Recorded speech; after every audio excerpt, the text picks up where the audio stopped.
Bonjour à tous, Bonjour. je reçois Jean-Charles Matet, champion d'imitation de husky dans les chenils d'Aubervilliers.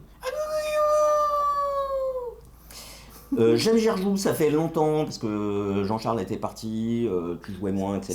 Ça va être de ma faute maintenant. Voilà, bah, de toute façon, tout est toujours de ta faute. Ça veut dire que je suis très responsable. Oui. Et on va vous parler de deux jeux chacun, voire trois. Trois. Soyons fous. Il m'a Enfin, dit- voire il- cinq, en tout. Il m'a demandé d'en bosser que deux. Oui. Bah justement, c'est quoi ton premier jeu? Alors, le premier jeu, c'est Innovation. Alors, il y a deux boîtes qui sont sorties récemment. Il y a Innovation Ultimate, que tu as. Ouais, Et moi, j'ai acheté Innovation, pas Ultimate. quatrième édition. Quatrième édition. Qui est une toute petite boîte. En vrai, qui est une. Dans Innovation Ultimate, il y a 5 paquets de cartes, ou 6. En fait, ça comprend toutes les extensions sorties Voilà. à ce jour. Et là, il n'y en a juste pas d'extension. C'est le jeu vanilla. Ouais. Alors moi, j'ai commencé à jouer, ça fait un petit moment que je voulais jouer, il y a eu, j'ai pas réussi à avoir dans la première sortie Bref, j'étais en rupture de stock assez rapide. Et c'est un petit jeu de cartes un peu nerveux, où on va créer une civilisation sur différents airs, donc de l'âge de pierre jusqu'à d'actuel, un peu où on fait attention. C'est... Pareil. Oui, mais c'est un peu on essaye, Ouais, au Moyen-Orient, Non, mais ce qui se passe, c'est en que Iran. Aujourd'hui, ce qui se passe, c'est qu'on a Fais des gaffe. boîtes, on est En tout, Ukraine. on est téléguidé, on sait qu'il y a un mur et on accélère. Tu vois, voilà. Donc c'est un jeu qui va dans tous les sens. Il y a 4 manières de gagner. On peut, il y a des combos qui permettent tout exploser. Il y a des combos c'est assez sympa. Mais alors, un tout petit peu plus quand même sur les mécanismes, parce que je crois qu'ils ont inventé quelque chose. Vous avez des badges, et globalement, il y a des cartes qui vont avoir des effets en fonction de qui a la majorité sur le badge. Et en fait, ces badges peuvent être en haut, en bas, à gauche, à droite. En gros, Et t'as vous avez une mécanique de shift qui permet de changer les badges visibles. T'as 5 piles de technologies différentes et on prend les badges actifs. Après, on peut décaler les piles. Voilà, on fait du slide de cartes. Voilà, donc il y a 3 manières de slide, 4 manières de gauche, droite, vers le haut ou oblique. Oblique, c'est oblique, c'est ça qui a été amené avec la 4e édition. Ah. D'accord. Entre autres, il y a ça et C'est la 4e dimension. Voilà. Et donc plus t'as de badge, plus t'as de chances que tu vas participer au dogme des autres. Dogme, c'est les actions. Ouais, Ok. Donc en vrai, t'as envie. Peut-être des fois, t'as pas envie de participer au dogme des autres. Des fois, ça te fait chier. Parce que ça te fait recouvrir une carte dont t'avais besoin. Donc il y a toujours un jeu de tu tires dans la patte des autres. Oui, il y a de l'interaction directe. Ah oui, il y a que ça. D'accord. Ben justement, t'es sans arrêt en train de compter les badges des autres en disant ah, tiens, si je joue cette carte là maintenant, je vais pouvoir jouer ce dogme maintenant tout seul plutôt que de le faire. Parce que quand t'actives le dogme, tes adversaires le font avant toi. Ah, ok. Et par exemple, tu dis ah tiens, je vais faire ce dogme, j'ai ce qu'il faut dans la main pour poser et gagner un point de victoire. Mais si ça s'active chez l'autre joueur et que lui aussi a ça dans la main, il prend le point de victoire avant toi. Ah, ok. Donc il y a toujours une tension assez Palpable. Et toi aussi, tu l'as le jeu du coup, toi Alors moi je l'aime mais j'y ai pas joué. Alors quand même, durée de partie. Alors c'est entre 20 minutes et 40 minutes. Oui, donc ça c'est rapide. Allez, C'est le jeu de cartes à combo, hein, on va dire. jeu de cartes à combo et pendant ta gueule. D'accord. Et Donc c'est pas forcément pour tout le monde. Et alors, ce qui se passe, par exemple, Romain n'a pas du tout aimé, Romain Bray, parce que du coup, il y a déjà trop de texte à lire. Et ce qui se passe, c'est que tu peux préparer un truc et tout d'un coup, il y a le joueur juste avant toi, il va te dire échange ta main avec la mienne. Bah, et on va dire que c'est chaotique pour simplifier. on peut dire ça, mais c'est la gestion de chaos. Ouais, d'accord. Et tu peux gagner sur de la chance. Hein. Ok. Non, mais je le Donc c'est dis. vraiment pas pour tout le monde. Mais apparemment il y a une mécanique originale. Moi j'avais, il me semble, pledgé, parce que c'était un Kickstarter, Oui. la version Ultimate qui est dans ma pile de la honte. Et je vais faire ma première partie demain. Avec toi. Avec ma boîte. Avec ta boîte, parce que je me dis si ça me plaît pas, et la version Ultimate, je vais peut-être la occaser. Mais du coup, regarde, c'est quoi tu vois, ça amène un débat intéressant. Qu'est-ce qui est mieux, avoir le all-in plus ta mère et pas y jouer, ou d'avoir juste le jeu de base et y jouer? Bah, je suis peut-être que il n'est pas dit que si j'avais pas eu le jeu de base, j'y aurais joué. C'est-à-dire, c'est pas forcément le fait d'avoir le all-in qui fait que j'y ai pas encore joué. Ça, c'est la première chose.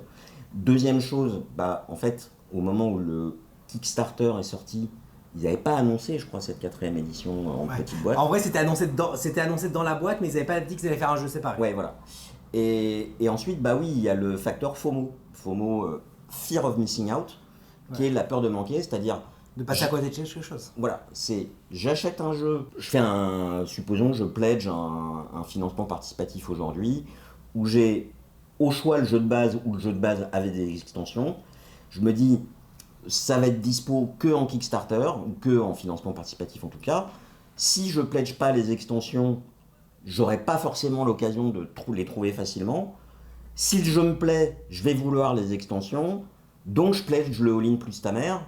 Au final, parfois le jeu me plaît pas, le Kickstarter, ou enfin le financement, n'a pas de ce qu'ils appellent la retain value, c'est-à-dire le truc flop. Parce que ça intéresse personne. Parce que ça intéresse personne. ISS Vanguard, aujourd'hui, j'ai un carton que je n'ai jamais ouvert de 17 kilos. J'ai le all-in plus ta mère, je dois avoir les sous-bocs. J'aimerais y jouer. Je connais une seule personne, Vincent, qui a terminé la campagne, qui m'a un peu découragé, mais encore, enfin, il y a des... Il lui a dit un avis mixte, on va dire ça comme ça. Mais ce qui est sûr, c'est qu'il a terminé la campagne en mode tout droit, je fais aucune fausse piste, c'est-à-dire je suis aucune piste, je vais à l'os, ce qui veut dire que moi, mes extensions de scénario, de campagne, etc., c'est sûr que je ne vais pas les utiliser. Parce que c'est déjà entre 60 et 80 heures minimum pour finir la campagne en mode vanilla. D'accord. Et en fait, je connais que des gens qui ont arrêté la campagne à part Vincent. Et encore parce qu'il a joué en solo. Non, ils étaient deux. D'accord. Et j'ai, par exemple, 51e état, la version Ultimate, qui est différente de la version Ultimate Kickstarter, où il y avait encore plus de contenu. En fait, je l'ai complété du coup, à côté. J'ai pas du tout encore tout joué. Et c'est vrai que... alors, il se trouve que 51e état, c'est un jeu qui me plaît, mais il y a des jeux... je vais en parler dans cette vidéo. Dune, la guerre d'Arrakis.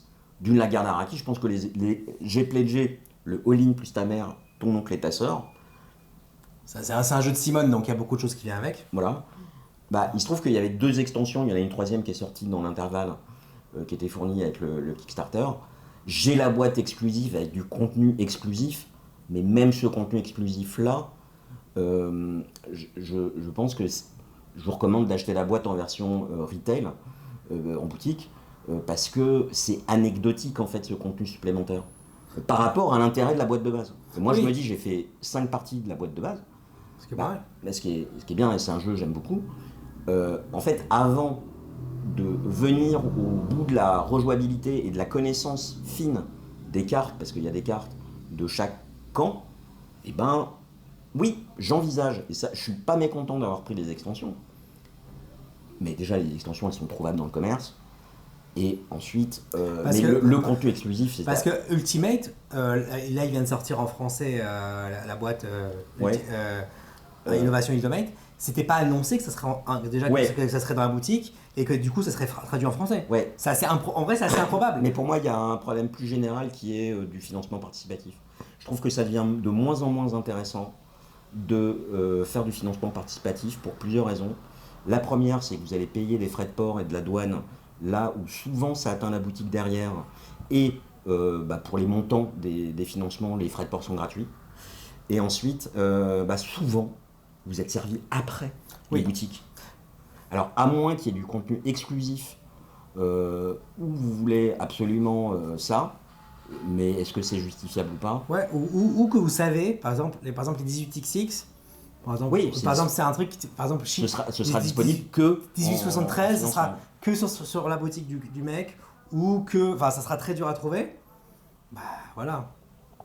Donc là, mais moi, je me suis beaucoup calmé sur les financements. Est-ce que c'est vrai ce que je dis? Moi, oui. Ouais, mais moi aussi. Mais comment il s'appelle? Shane Phillips. Ça c'est fini. C'est fini. Shane Phillips, à part les 4 cartes pro. L'intérêt, c'est pour les 4 cartes promo. Ouais, mais en fait. Et encore, elles sont pas très utiles. Voilà. Vous savez quoi? Il y a le côté complétionniste. En fait, je perds un peu parce que je survis sans ces cartes promo, en fait. Et moi, je l'achète en boutique. Et ça se passe très bien. Et encore, les cartes promo, c'est des cartes pas très équilibrées, qui sont pas très... Tout ça, on survit sans, quoi. en survissant. Donc, transition parfaite. Du coup, je vais deviner.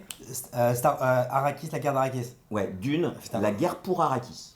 Pour Arrakis. Pour Arrakis. Alors, c'est un wargame de Simone, donc Cool Mini or Not, par les auteurs. C'est pas Simone, la mère. Non, Simone Bloch qui rentre au Panthéon, non, c'est pas elle. La femme de Marc Bloch, tu connais? Ouais, c'est ton grand-père. Ouais, mon grand-oncle. Jeu wargame figurine qu'oppose deux camps, ça se joue entre de 2 à 4. Moi j'ai joué qu'à 2, c'est vraiment fait pour être joué à 2. Quoi qu'il arrive, si vous jouez à plus que 2, c'est en équipe, 1 versus 2 ou 2 versus 2, où l'action se passe un an, si vous suivez cette chaîne et l'actualité de. Enfin, si vous connaissez l'œuvre de Dune.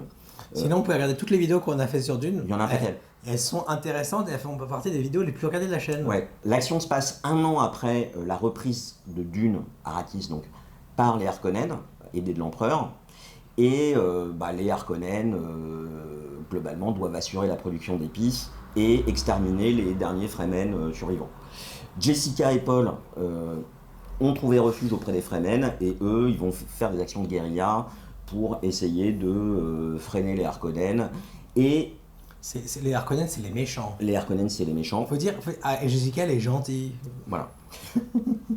Globalement, c'est un jeu très asymétrique qui reprend des mécanismes de la guerre de l'anneau, le jeu de figurines qui est numéro 1 sur BGG dans la catégorie War. Et apparemment, Dune, donc la guerre pour Arrakis, c'est dans les 5 premiers, dans la catégorie War. Et le jeu Guerre de l'Anneau, là, comme tu dis, ça fait partie des jeux les plus durs en termes à jouer. C'est un jeu très compliqué à jouer. Ah bon. En tout cas, c'est un jeu qui est très long, la guerre de l'Anneau, et Dune, un de ses avantages, c'est qu'il est beaucoup plus court. Globalement, une partie, ça va se durer entre 2 et 3 heures. D'accord. Donc ça se case facilement, l'installation. Comparé à 5 à 8, il faut comparer les choses qui sont comparables. Oui. Parce que quand j'ai 2-3 heures un jeu court, les gens ils te regardent comme ça. Hein c'est beaucoup plus court que la guerre de l'Anneau. Donc globalement, les Harkonnen, une façon de gagner, ils doivent atteindre 10 sur leur piste de score, c'est poutrer du siege Fremen. Et un siege Fremen a une valeur cachée entre 1 et 3 qui va aussi servir à sa défense. Quand il poutre un siege, il va gagner autant de points que la valeur du siege. Ok, c'est ligne droite, mais globalement, les sieges Fremen, il y en a 8, sont éparpillés tout autour de la carte qui est un petit peu, qui représente l'hémisphère nord, et donc ils sont concentrés un petit peu au centre. L'originalité, c'est que l'Atréide, lui et Fremen, on tire une carte d'objectif secret, et tu as 3 marqueurs, et ces marqueurs, ton objectif secret, ça indique quelle est la valeur que doit atteindre au minimum les 3 marqueurs pour prétendre à une victoire à la fin d'une manche. Ok, tandis que quand tu atteins 10, en tant que Harkonnen, c'est victoire immédiate. Donc c'est des victoires aléatoires, tu peux gagner à 2. Non, parce que tu as quand même un seuil qui est toujours globalement le même, mais tes marqueurs et les manières de gagner des points sur les marqueurs sont différentes. Mais globalement, c'est équilibré. Les conditions de victoire se déclenchent à peu près à la même manche. On joue 3 à 5 manches, on va dire, de manière assez large. Et en fait, vous avez des parties. Donc votre objectif, il est secret, le Harkonnen ne le connaît pas. Et vous allez avoir des parties qui sont très orientées vers la guerre, parce que vous avez un marqueur qui va être un marqueur de combat. Et dans ces 3 marqueurs, il y a un marqueur qui va être globalement l'exploration de la planète Dune, et un 3e marqueur qui va être, on va dire, autre chose. Manière de faire progresser ces marqueurs, c'est essentiellement, vous avez des missions, 3 missions que vous révélez à chaque manche. Et en fait, moi je pense que tu devrais faire une vidéo règle sur le sujet parce que là j'ai l'impression que tu racontes toutes les règles. Eh ben écoute, tu as raison, mais sur 2 points, c'est que je vais m'arrêter là pour les règles, mais que j'envisage de faire une vidéo règle parce que en fait j'ai fait pas mal de parties en appliquant systématiquement, en oubliant systématiquement un détail. À chaque partie, comme souvent dans ce genre de jeu, je relis les règles derrière, je fais merde, j'ai encore raté ça. Attends, quoi? Attends, là l'idée ça se rajoute, machin. Quoi? Non. Et en fait, ça remettait complètement en cause l'équilibre. Parce que comme c'est un jeu qui est très asymétrique, les règles de chaque camp doivent être respectées à la lettre, sinon le jeu est déséquilibré. Et en fait, moi je trouve que c'est un jeu qui est vraiment chouette. Donc, est-ce que ça vous intéresse une vidéo règle sur le sujet? Répondez-moi oui, parce que j'ai commencé. Et 2... Et si vous répondez non, il les fera quand même. Hein. Pas sûr. Hein. Si j'ai dit non, je m'arrête. 2... Les commentaires seraient non. Oui, il faut que ce soit 10 personnes différentes et pas Jean-Charles. Moi, je m'en fous. C'est moi qui l'ai fait. Non, toi, tu vas faire oui, oui, oui pour m'occuper. Non, c'est un jeu que je trouve très chouette, justement, dans sa partie contenu de durée. Les règles, je crois qu'elles sont un peu simplifiées, streamlinées par rapport à la guerre de l'anneau. Et c'est très fluide et c'est pas compliqué à expliquer. Il suffit de rien oublier. Et ça dessine un arc narratif parce que vous avez des leaders de chaque côté qui vont arriver et ça raconte vraiment l'histoire du film. C'est-à-dire que, je vais te donner un exemple, tu as une carte de mission des Atreides qui est Paul boit l'eau de la vie. Dans ces cas-là, tu tues Paul. En fait, quand tu tues un leader, il revient mais en quelques tours. Et en fait, ça fait monter le marqueur qui fait que ça débloque un autre leader qui est Muad'Dib. Qui est Paul fort. Qui est Paul plus fort parce qu'il a bu de l'eau de la vie. Et donc, en fait, au fur et à mesure de l'histoire, vous allez débloquer. Jessica devient la révérende mère, Alianay, Tefir Awat, c'est la Watt qu'elle préfère. C'est Romain, c'est le super calculateur. C'est quoi? C'est le super calculateur, Tefir. Ouais, mais il est passé côté Harkonnen parce qu'il a été capturé, mais ça a été omis dans le film. Oui, parce qu'il voulait ça un film plus simple et moins long. Voilà. Bon, en tout cas, moi, je te dis, j'ai fait 5... Donc le jeu dure moins longtemps que le film. Ouais, c'est fou ça. Ouais. Mais il faut dire que le film est long, je trouve. Le jeu est vraiment super. La version retail suffit. Moi, j'ai dans la version all-in, des contenus en plus, des leaders en plus, mais qui ne jouent pas avec la boîte. C'est en fait des options possibles, ce qu'ils appellent les futurs alternatifs, où ils revoient l'œuvre, qu'est-ce qui se serait passé si le duc n'était pas mort, l'étau, machin, etc. Donc, voilà, c'est assez anecdotique. Par contre, j'ai des figurines en plus pour les villages, les sitches, machin. Ça peut s'acheter à côté sur Etsy et c'est pas indispensable. Donc la boîte retail, elle est assez chère parce qu'elle est entre 120 et 130 euros par là. Mais il faut sortir Simone de la faillite. Hein. Non, mais surtout, c'est un jeu qui est généreux en figurines. C'est un jeu wargame avec figurines et qui est vraiment généreux sur le contenu. On sent que les auteurs connaissent bien l'univers en fait. Alors, moi, le problème des jeux de Simone, c'est ça que je veux dire, c'est souvent si tu prends pas le all-in plus ta mère sur Kickstarter, comme dans Zombicide, tu as un quart du jeu. Hein. Alors là, la boîte de base, elle suffit déjà à faire.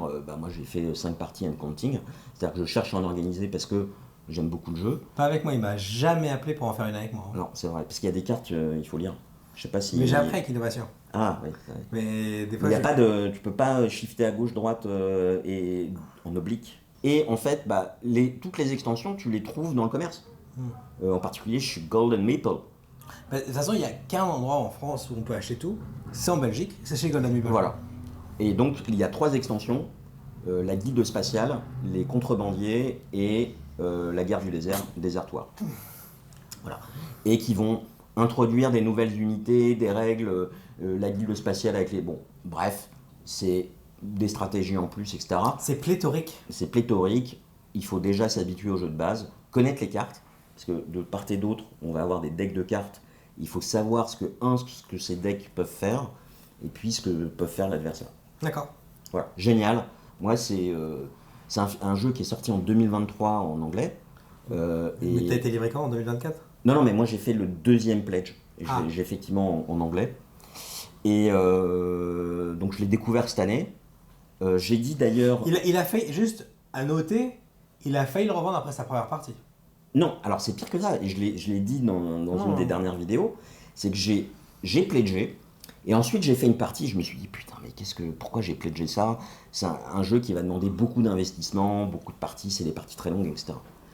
Et en fait, j'ai reçu le KS, le Game Farm, et je me suis dit je vais quand même rejouer avant de revendre. Dommage. Ce serait dommage. Bien m'en a pris, pour une fois, parce que je trouve le jeu génial, et en ce moment, mon temps de jeu à 2 se divise entre Flesh and Blood, c'est un petit jeu de cartes, je sais pas si je vous en ai parlé, et... C'est un jeu très abordable. Voilà, la guerre d'Arrakis. La guerre pour Arrakis. Vidéo règles, commentaires, dites-moi si vous en voulez. Ou dites non.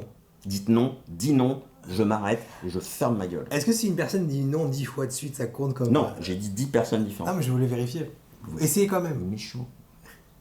Alors tu veux nous parler de quoi? Alors l'autre c'est quand même... Je pense que c'est... Je le dis tout de suite. Je pense que c'est le prochain As d'or. J'ai peur. Vroom. Alors Vroom, c'est un jeu de course en coopération. À moment près coopérer, c'est écrit sur la boîte. C'est peut-être le meilleur truc du jeu, je trouve. Et alors, je pense qu'il n'a pas joué avec le bon groupe parce que nous, on était morts de rire. Et grosso modo, on te donne, on te donne un chiffre de 1 à 7 et on te dit, ben voilà, il faut que tu avances ta voiture de 5.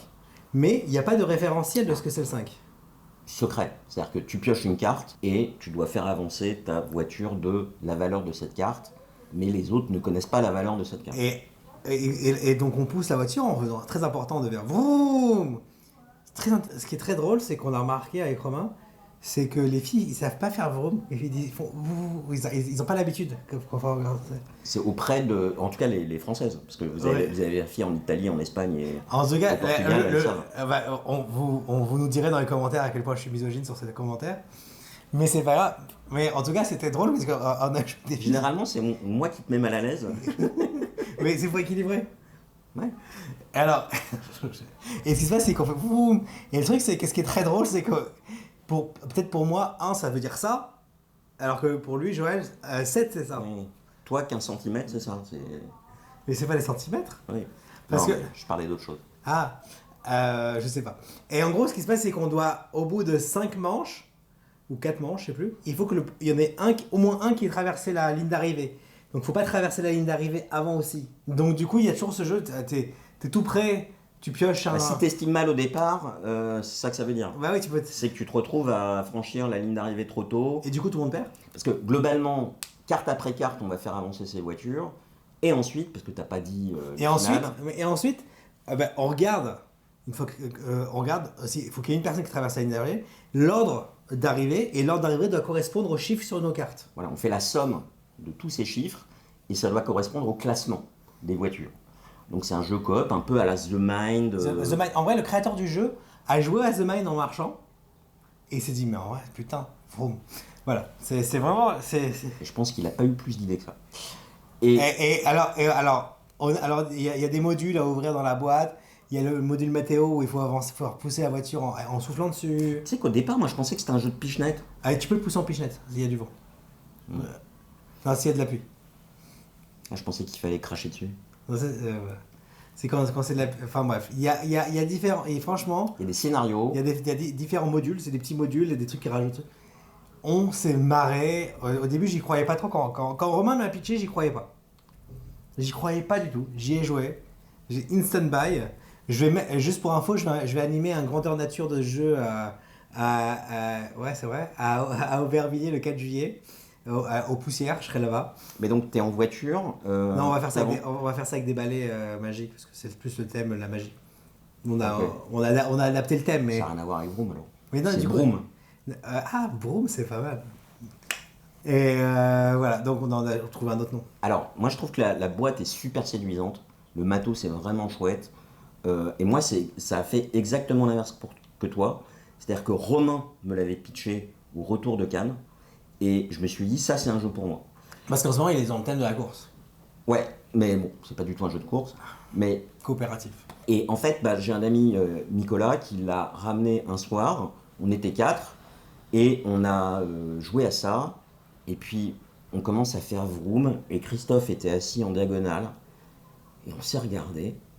Et en fait, on n'était pas du tout dedans. Alors que, honnêtement, moi, à la lecture des règles, ou au pitch, j'étais vraiment client, tu vois.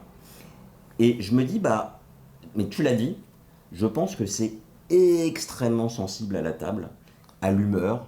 Parce que c'était peut-être pas pour moi le bon soir, c'était peut-être pas la bonne table. Et je me suis senti juste très con à faire vroom en poussant ma voiture. Et surtout, moi, je pensais que c'était un jeu de pichenette et que du coup, il y avait une dimension adresse dedans, etc. Là, juste faire vroom en suivant ma voiture, j'ai trouvé ça très pauvre, en fait. Non, parce que aussi, tu peux aussi tirer les voitures des autres. Non, mais si ils ont trop avancé... Voilà, je suis pas du tout client, alors que je pourrais être client de ce type de jeu. Moi, je pense faut que tu en fasses une autre partie.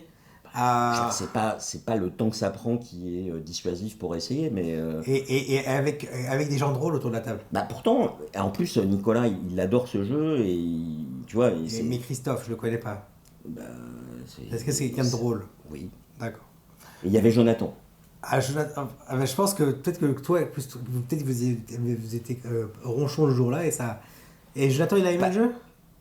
Pas plus que ça. Alors derrière, c'est peut-être le 5e jeu de la sélection. On a fait un hot streak. Ah, Bah, c'est autre chose quoi. Hot Streak, Et hot c'est streak, crack. c'est un jeu. donc on en a déjà parlé sur la chaîne, hein. Bah, en tout cas, c'est pas un jeu, je trouve, qui est tellement qui dépend de la table. C'est-à-dire que le jeu génère sa propre ambiance. T'as pas besoin que.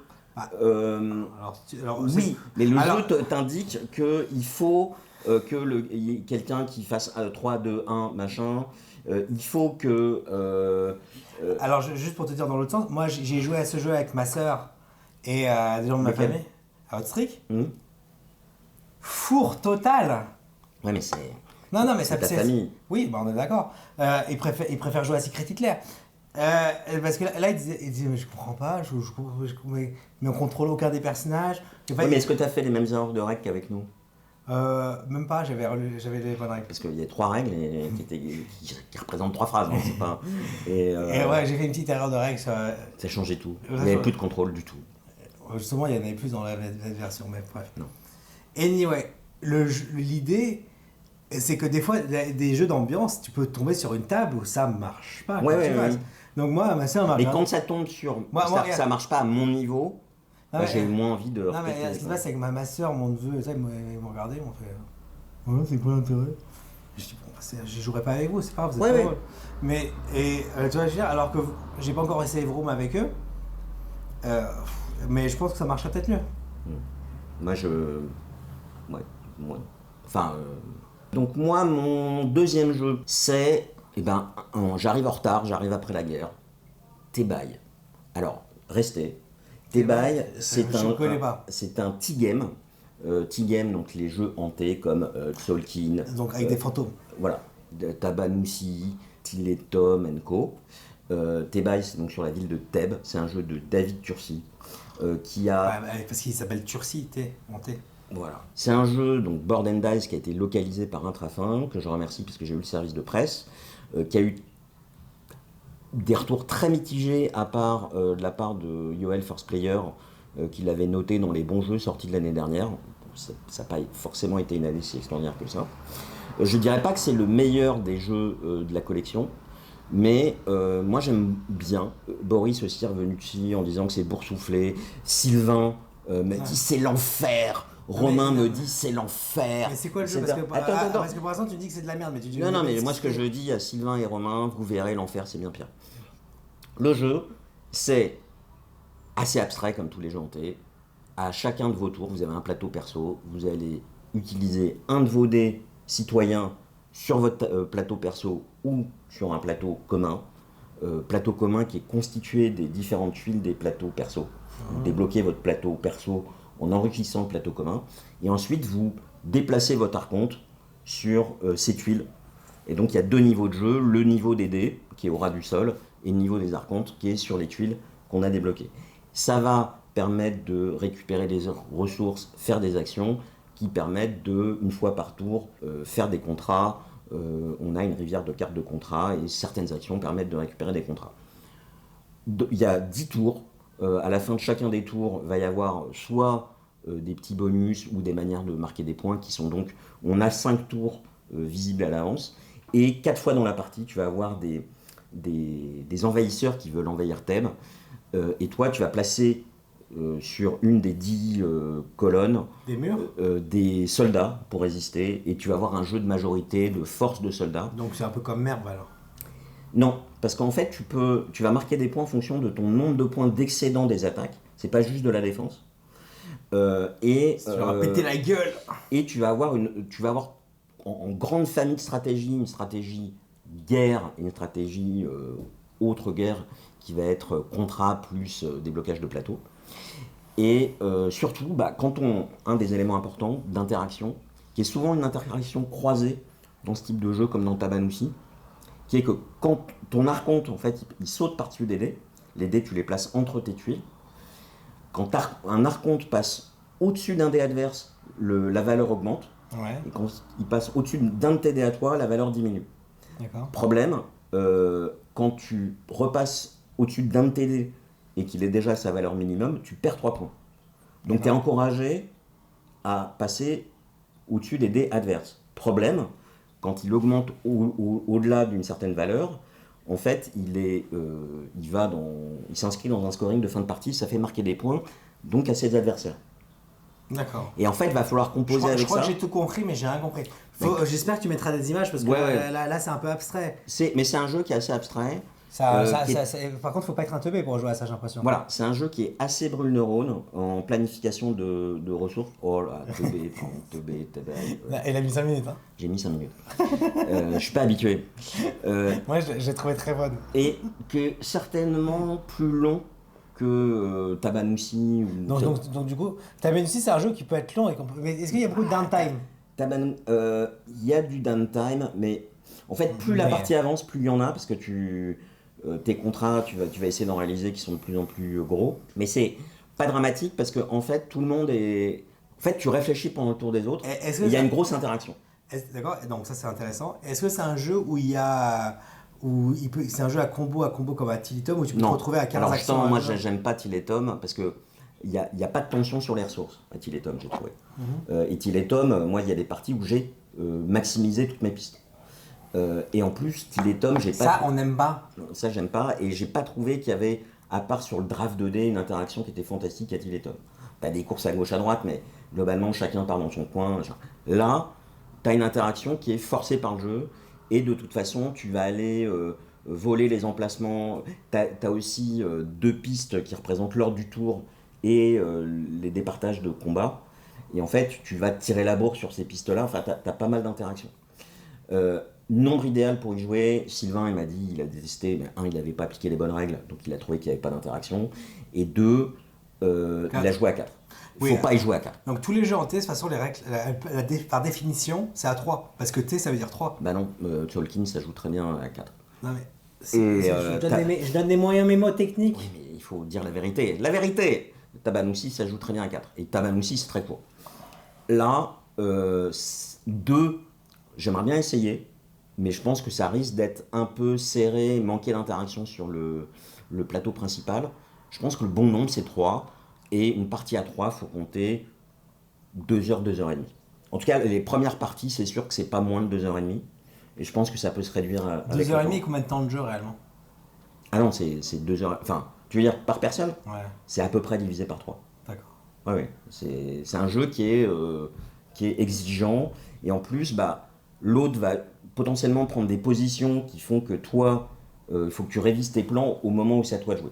Donc tu peux te retrouver à, oui, tu réfléchis pendant le tour des autres, mais il y a un coup d'un autre qui va invalider ta réflexion. D'accord. Ce qui n'empêche pas de réfléchir. Et une question, est-ce que c'est un jeu, parce que je sais pas jouer, hein, il m'invite pas. Est-ce que c'est un jeu où peut se retrouver à, par exemple, ça qui déclenche ça, qui déclenche ça, qui déclenche ça, et du coup tu dis, ah mince, moi je voulais faire ça, et du coup, faut toujours revenir en arrière parce qu'il manque la... Non, c'est un jeu où les rollbacks sont pas simples. Et en fait, il y a un moment donné aussi, parfois, tu te dis quelle est la meilleure stratégie, quel est le meilleur point entre ces deux-là, où tu te dis pour le déterminer, il faut que je sorte une calculatrice scientifique, et on le fait pas, et en fait tu tranches, et on était plus en mode on joue, puis... Alors ne jouez pas, donc c'est-à-dire ne jouez pas ça aux gens qui ont des calculatrices quantiques dans la tête. Je sais de qui je parle. Romain déteste. Hein. Non mais je parlais pas forcément, mais il y a des gens ils calculent tout et ils passent. Ah oui, c'est un jeu qui favorise l'analysis paralysis. Parce que du coup les gens qui font ça c'est des parties de 8 heures du coup. Mais tu vois le fondamental qui joue un dé, je déplace mon archonte, je peux résoudre un contrat suivant. La mécanique elle est assez simple. Après c'est bon, l'icono elle est chargée mais pas plus que n'importe quel type de ces jeux. Et juste en parlant d'analyse paralysis, dans Innovation, il y a une des règles est marquée, il y a beaucoup de choses à lire sur toutes les cartes et de ça. Vous pouvez le faire, mais on vous le recommande pas. Et c'est même pas forcément la meilleure stratégie de faire de l'analyse paralysis. Ouais, mais là, non, mais pour Innovation. C'est écrit, il y a une règle en gros, ne faites pas d'analyse paralysis, ça sert à rien. Mais là, c'est quand même un aveu du fait que lire les cartes, ça sert à rien. Ouais. Les cartes des autres. Je suis pressé d'être à demain et d'essayer. Non, lire les cartes, les cartes des autres. Lire toutes les cartes des autres et dire ah, tiens, Oui, lui il peut d'accord. faire ça. Ça sert pas forcément. De toute façon, c'est un jeu où j'ai l'impression que. Faut découvrir le jeu. Il faut découvrir le jeu et t'as globalement les gens qui connaissent toutes les cartes et ça se fait au fur et à mesure. Oui, il faut le faire au fur et à mesure. Voilà. Non, mais, c'est pas un jeu où il faut se prendre trop la tête. Quoi. Non, mais c'était marrant, la règle anti-analysis paralysis, vous pouvez le faire, ça va vous prendre beaucoup de temps, mais c'est pas forcément utile pour vos stratégies. Bah, tes bails, c'est clair qu'il faut prendre le temps de réfléchir, mais pas trop parce que sinon c'est l'enfer. On s'enferme dans des boucles en fait. Donc le mot de la fin c'est réfléchissez, mais pas trop. Ouais, comme Jean-Charles.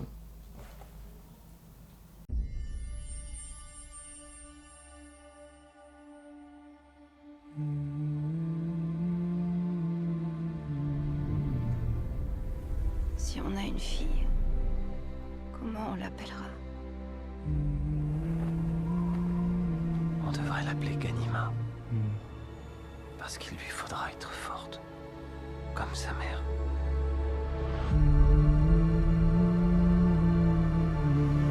Et si c'est un garçon? J'aimerais l'appeler Leto.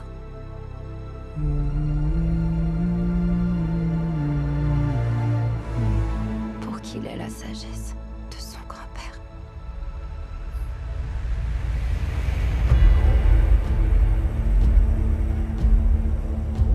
La guerre se nourrit de la guerre.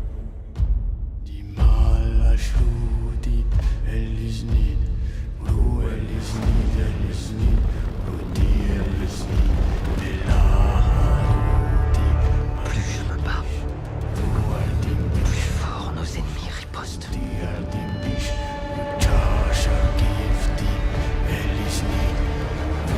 Je fais de mon mieux pour protéger ma famille.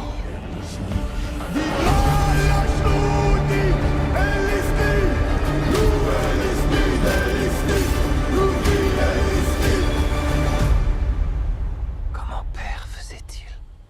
Ton père n'a jamais eu à déclarer une guerre.